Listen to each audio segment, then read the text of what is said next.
Hey friends, Rob Phoenix, Hexenmeister here, to talk a little bit about um, the not so much powwow, but like the next stage of powwowing, which would be Hexenmeister work. And a Hexenmeister is basically more like a ceremonial magician.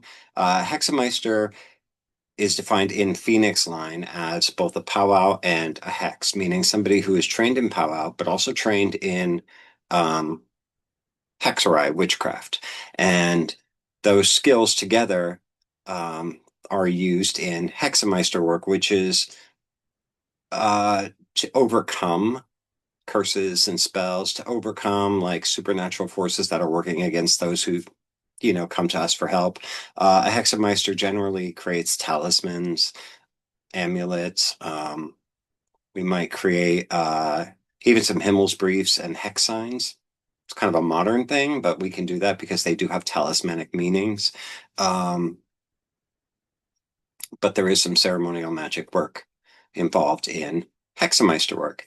So I wanted to talk a little bit about that because where that comes from is if we go back, like let's go back to medieval Catholicism, out of that sprung a lot of ceremonial magic. And so you have what are called the grimoires and the grimoire traditions, and like the keys of Solomon and all that sort of thing where they're taking angelic and demonic and biblical and Jewish mysticism. They're kind of blending it all together and coming up with magical practices. Things like to call upon your guardian angel, to call upon certain demons to do your bidding. And in all of that ceremonial magic, you'll find the use of what are known as traditional elemental associations of directions. So, for example, and anybody who practices a modern form of folk magic will recognize these because they come from this period from medieval Catholicism and the Judeo-Christian ceremonial magic. That's where all this stuff comes from that everybody's doing nowadays. So you have like the East, the direction of East is associated with the element of air. South is associated with the element of fire, West associated with the element of water, North associated with the element of earth.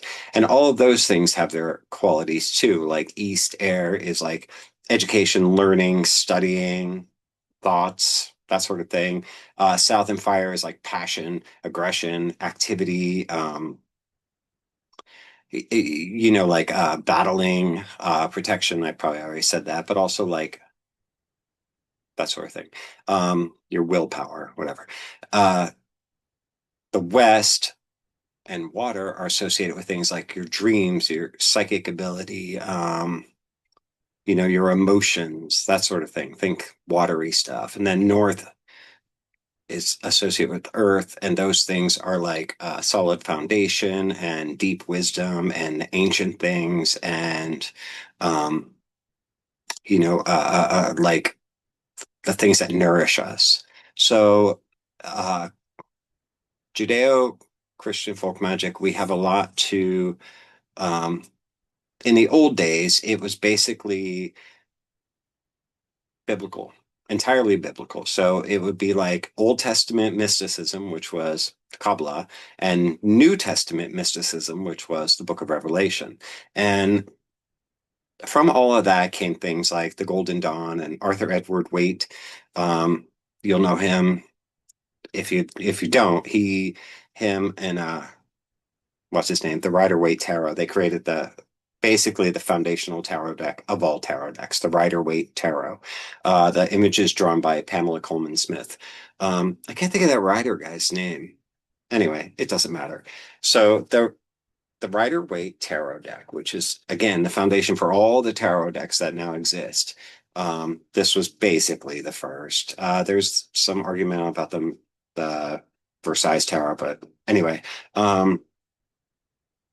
the Rider-Waite tarot was based on Old Testament mysticism, Kabbalah, and New Testament mysticism, Book of Revelation. Uh, and then you think about the Golden Dawn was very much, they had those teachings intertwined in all the stuff they did. And so we get things like the lesser invoking and the lesser banishing rituals of the pentagram. And so all of these are the foundation for modern magical practice, whether you're neo-pagan, Wiccan, or a Hexenmeister, we all have these Judeo-Christian roots. There you go. So anyway, in Hexenmeister work, we have the same associations in our ceremonial work. Um, Although we have a lot of inspiration from the Key of Solomon, whereas like the creation of a magic circle is a series of psalms read in a specific order while we draw the circle literally on the floor. However, a couple of years ago, a friend sent me a gift of the biblical tarot, and the biblical tarot is a fascinating thing. It's created by Christian organization, but they have taken those meanings of the Rider-Waite tarot and incorporated them into 100%. Like the meanings have stayed the same. So if you know the Rider-Waite tarot, which I learned that when I was 18, and so I was able to read tarot cards that long ago. I mean, that was 30, 40, 30 something, I don't know, but it was a long time ago. And the biblical tarot keeps those meanings because they are biblical, but makes the art match them better from images from the Bible, so stories and such. And it changes the elemental symbology. So whereas in the Rider-Waite tarot, the symbolism was swords for air. That was somewhat negative if you think about it, because you think of the swords in the Rider-Waite are like stress, anxiety, fears, things weighing down on you, feeling trapped, dishonesty and rumors and gossip and such with. And yeah, there are some of the positive meanings, but the biblical tarot takes a different approach to the element of air, and it's in the cards, and it's more like thoughts being more divinely inspired, more pure, lighter, and they shouldn't be so heavy. Your thoughts shouldn't be a weapon. Your thoughts should be something light and something beautiful. And so the symbol for air is a feather. And a feather, you think about it, we receive divine messages from God in the form of an angel. We think of angels as having wings, feathers. Feathers are light, they float down on the breeze, they're very airy. They can be very colorful and beautiful. Uh, but that's the thought of air. It's light. Our thoughts should reflect that. And in the South with fire, the biblical tarot uses the imagery of a candle, and that's a nice simple one. And so I like the idea of a red candle because red to me is fire. This one's scented. It smells kind of nice. Um, oh, I forgot to say in the East, the feather is the archangel Raphael, and Rapha means healer. El means of God. So the healer of God. And healing makes sense in the East because it takes knowledge, patience, beautiful thoughts, wanting to heal people, a certain like calm inward and outward, um, and gentleness. And that's very much like a feather. And so Raphael is the healer of God, and he's in the East associated with the element of air. In the South, the element of fire is associated with Michael the Archangel, or Mikael, and his name means he who is like God, insofar as he's the protector, he's the warrior. That's where you're going to get into that sort of fire energy, that protection and that aggressiveness, that assertiveness. And so a flaming candle makes sense for that direction. And you'll notice that these directional archangel placements are exactly the same as the lesser invoking and banishing rituals of the pentagram. In the West is associated with the element of water. And the biblical tarot associates water with communion with God and our dreams, our emotions, our psychic abilities, that sort of thing. And so communion with God is often represented by the Holy Spirit holding a communion wafer over a chalice. And you see this in use in church services and such. Drinking from the chalice is communing with God. It's sharing with God. Um, and so the angel is Gabriel. Gabriel means the strength of God. And that on the surface, you think that doesn't fit, but it absolutely does. Because Gabriel comes to people in a time of Gabriel comes to people and makes a pronouncement to them. And when Gabriel says something to the people in the Bible, it's not an option, it's not a suggestion. He comes with the full strength of God and says, "You are this now." And often those appearances for us could be in our dreams. They could come as a psychic experience. We could experience this on the astral plane. And those are all things uh, sort of ruled or encompassed within the element of water. So that's Gabriel. And then finally, the element of earth is in the direction of north.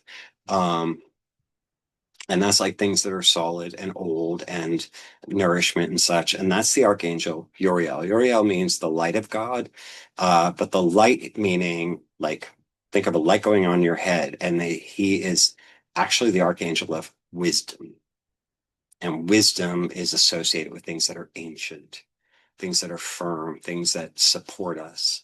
And so the symbolism in the biblical tarot and in uh ceremonial magic that we use as Hexenmeister is grain. Just bits of grain. Grain is how we survive. It's what the earth grows to nourish us, and we make bread and such out of it. And so there you go. So we have our four. Sorry, I'm sitting on the floor. Um, we have our four directions: east, air; Raphael, feather; south, fire; Michael, candle; west, water; Gabriel, chalice; north, earth; Uriel, grains. And those are our directional whatever associations, I guess you could say. In ceremonial magic of Hexenmeister work, in Phoenix line. And that inspiration comes not just from the Bible, but from the biblical tarot and from the Judeo Old Testament mysticism and Christian New Testament mysticism of the grimoire traditions and the Arthur Edward Waite tarot and the Golden Dawn, that sort of thing. So anyway, that's just thought that was an interesting thing to discuss and share with you guys. And it does give you kind of a deeper insight into like I'm a powwower, sure. And powwow is very simple. Powwow, you could just know a couple of healing terms for the things that are common occurrences in your life. Like if you have kids and they're constantly getting bumps and scrapes, learn a couple things to learn a couple of charms to heal bumps and scrapes, and you're doing powwow, and that's all you need. But if you're like me and other people in Phoenix Line, we take it to I guess you could say the extreme level. We cover all areas, and we deep dive into Hexenmeister work. So that's that's just sort of a glimpse into what we do in our elemental directional associations, along with the archangels and the elemental like symbols. So there you go. That's it. So I hope that was interesting. I hope you learned something. If you have any questions, comments, concerns, leave them down below. Otherwise, God bless you guys. Love you all very much, and we'll talk again very soon.